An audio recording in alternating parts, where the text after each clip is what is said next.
Imagine a world where you never pay property taxes again.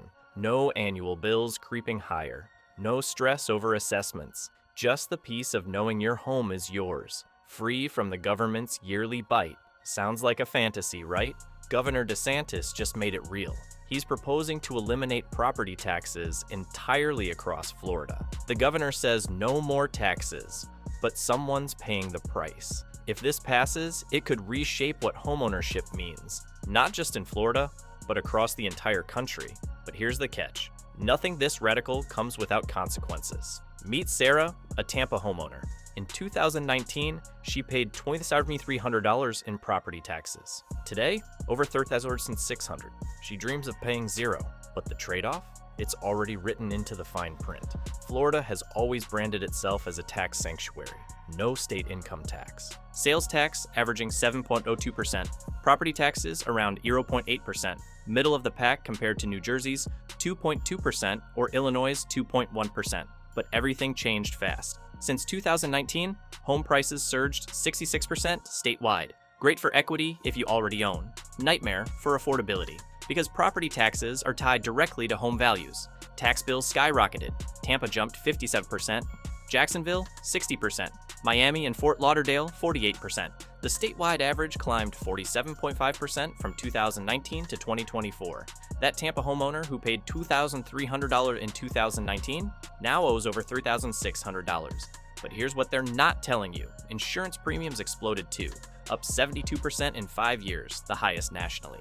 Hurricanes, climate risks, and insurers like DAA and Farmers pulling out made it worse. This affordability crisis drove DeSantis and Representative Ryan Chamberlain to propose radical change. Chamberlain sparked the conversation. It's time. No more property taxes. DeSantis echoed, property taxes are oppressive and ineffective. Their vision? Wipe them out entirely. Meet the Johnsons, a Tampa family. Their home's value soared from $250,000 to $415,000 in 6 years. Equity? Beautiful. But their combined property tax and insurance bills now eat $8,000 annually. They're equity rich and cash poor. DeSantis promises to fix that. And the people who lose? They don't even know it yet. But how do you replace $50 billion annually? Property taxes fund 50 to 60% of school budgets, 18% of county budgets covering roads and public safety, and 17% of city budgets for libraries and services. $50 billion total, 38% of state revenue according to the Florida Policy Institute. $50 billion doesn't just disappear. Eliminate that and services collapse. Schools close, roads crumble, police departments shrink. Florida homeowners might save thousands, but who pays to keep the lights on? That's the question DeSantis needs to answer before 2026, and the replacement plans? Equally problematic. So how does DeSantis plan to fill the void? The answer? You'll pay it somewhere else. The leading proposal? Expand the sales tax. Currently 7.02% statewide, moderate compared to Washington at 9.29% or Tennessee at 9.5%. But replacing $50 billion requires jumping to 12% or higher. That makes Florida one of the highest sales tax states in the nation, surpassing California's 8.82%. A $100 grocery trip adds $12 in taxes instead of $7.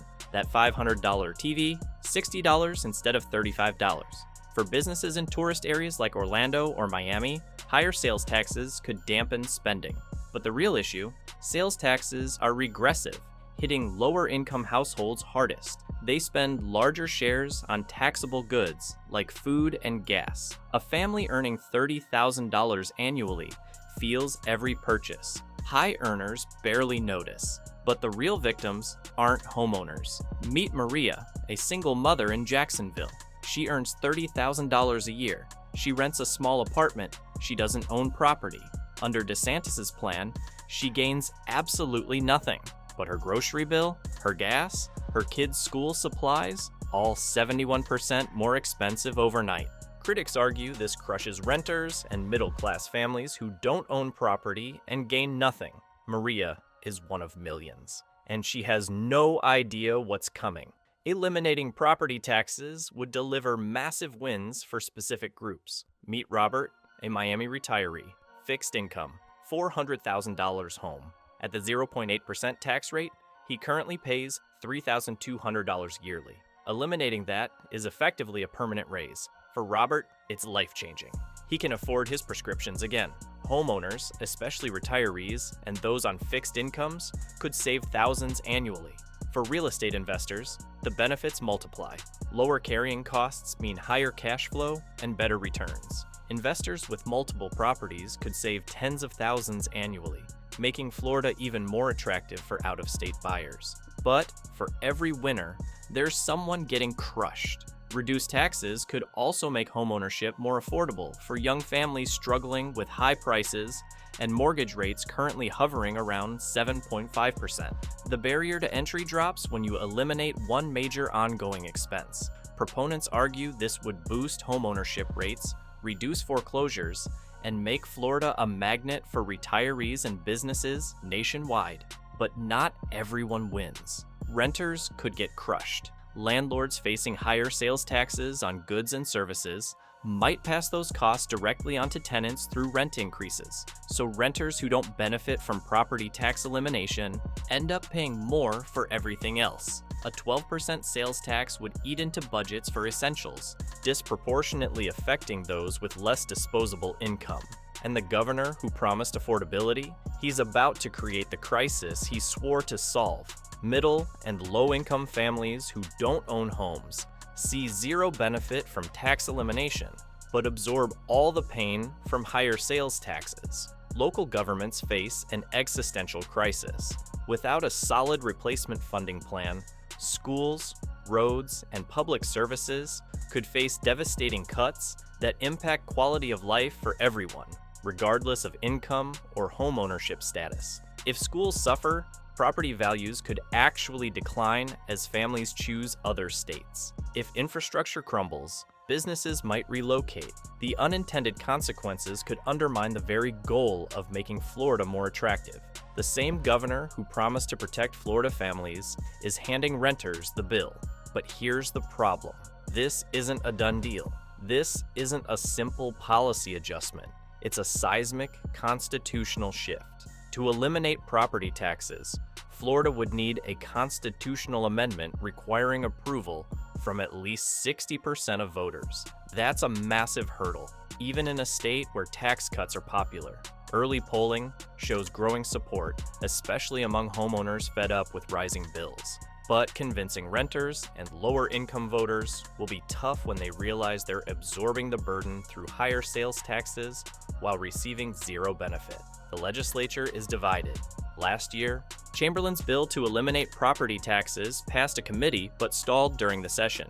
For 2025, a new bill, HB 359, takes a more gradual approach, proposing to exempt $100,000 of a home's value from taxes. This could be a stepping stone.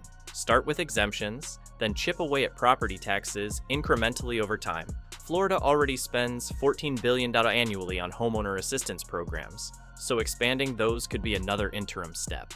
And the clock is ticking toward 2026. DeSantis announced in March 2025 a proposal to deliver $1,000 rebates for each homesteaded property, benefiting over 5.1 million homesteaded properties. The rebates would be issued in December 2025, covering state-mandated school property taxes. He's framing this as immediate relief, while the longer-term constitutional amendment gets prepared for the 2026 ballot. The Florida House Select Committee on Property Taxes, a 37-member bipartisan group, has been actively meeting throughout 2025.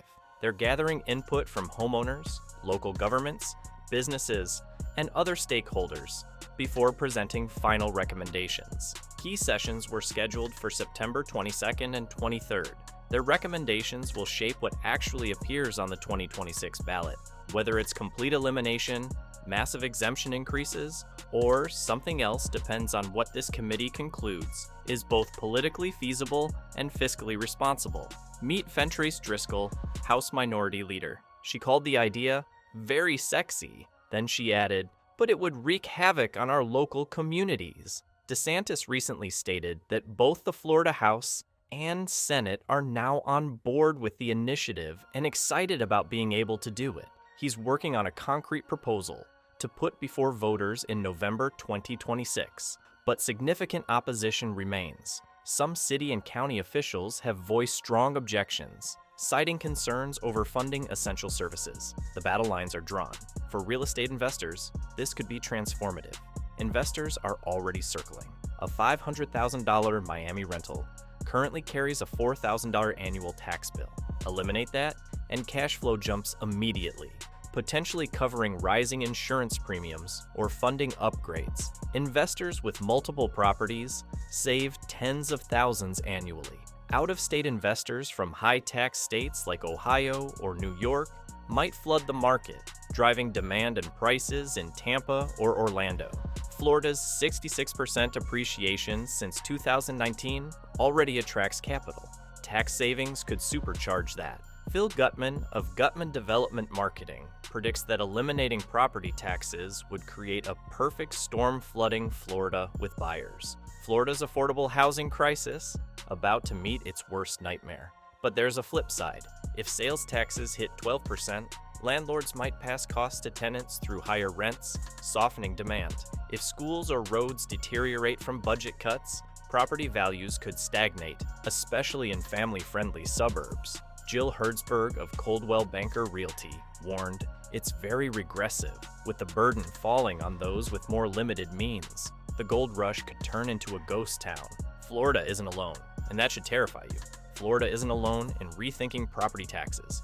The national median jumped 24% from 2019 to 2023, from $2,300 to $2,800. New Jersey averages $9,000. Illinois, $6,000. Even low-tax Alabama at 0.38% feels pressure as home values climb. Michigan's Axe My Tax aims to cap property taxes. North Dakota voters rejected a similar plan in 2024, citing school funding concerns. Wyoming, Kansas, and Montana are exploring limits on increases. Why the nationwide push? Housing affordability hit a 40-year low. Property taxes are one lever governments control, unlike insurance or mortgage rates tied to private markets. If Florida succeeds, your state could be next. If Florida succeeds, it could spark nationwide reform. The dominoes are already wobbling. So what happens when the vote comes in November 2026? Here's what matters. If you're a Florida homeowner, this could eliminate $3,200 annually in taxes on a $400,000 home. For investors, it's potentially massive savings across multiple properties. But 12% sales taxes hit everyone, especially renters who gain nothing from property tax elimination. If schools or infrastructure suffer from $50 billion in lost funding, property values could decline. Everything hangs on one number: 60%. DeSantis needs 60% voter approval in 2026. Homeowners love the idea. Renters and low-income voters, not so much, when they realize they're absorbing the burden. Meet Carlos, a Jacksonville investor with 3 properties. He saves $12,000 a year. He's voting yes. Meet Ashley, an Orlando renter earning $35,000. She gains nothing. Her groceries cost 71% more. She's voting no. The Florida House Select Committee recommendations will shape the final ballot measure. Even if property taxes vanish, insurance premiums up 72%, climate threats, and inflation remain. This solves one problem while potentially creating others. They're calling it freedom from taxes, but freedom always has a price tag. The 2026 vote determines whether Florida pulls off something radical or the trade-offs prove too steep. And here's the darkest part. If schools collapse, property values tank. If infrastructure crumbles, businesses relocate. The bombshell could detonate in DeSantis's face. Trade-offs too steep or historic tax revolution. The 2026 vote will decide, but someone's already losing. Subscribe so you don't miss the next shocking chapter.